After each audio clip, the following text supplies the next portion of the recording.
Hi friends, இன்றைக்கி பார்த்தீங்கன்னா சூப்பரான ஒரு ஹோட்டல் ஸ்டைல் பிரியாணி பண்ண போகிறோம்.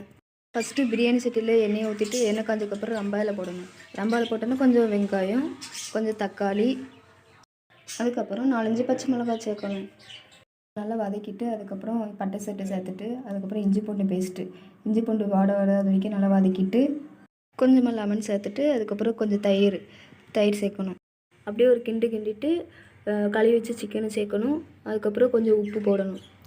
உப்பு போட்டு நல்லா வதக்கணும்.